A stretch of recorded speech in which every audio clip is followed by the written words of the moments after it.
discorso do governador ela traz para adelante que ela mostra que o poder de compra a diminuir, mas também que a pessoa não tem mais difícil de nossa comunidade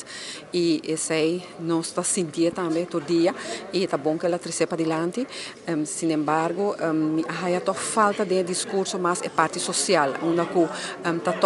traz para adelante que o governo também faz para atender a parte social, a refletir a parte de salubridade queda ponto de atenção para nossa comunidade, porque se povo saúde está também povo melhor por participar também na comunidade, pero é parte em anco não há muita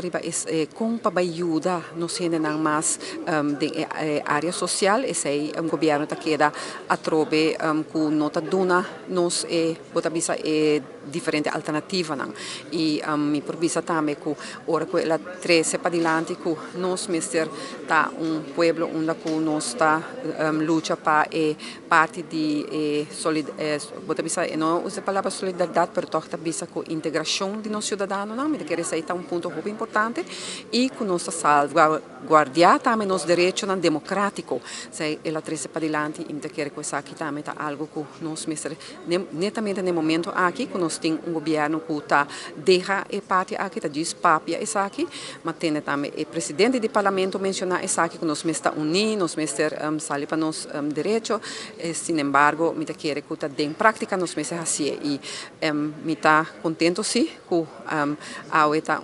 mais que 20 anos que me está em parlamento e me quer que nós como parlamentário maneira que o governador avisa também nós está exemplo também para outros não dos parlamento está muito importante que nossa comportação aqui dentro está isso que está refletido também aí fora lamentável se me quer mencionar que o senhor Mara Ruiz Maduro que está em ministro de maneira de fiança e não está até em sala está lamentável isso aí para sobre que me atende se ela ser af ou não quizás se está outro motivo não pero toch está importante que no momento que bota em na sala de parlamento que o ministro não tem presente e viaja mais para bem na pueblo de Aruba que nos parlamento para nós conseguir trabalhar de interesse geral e não interesse particular de cada mas de interesse geral de nosso povo.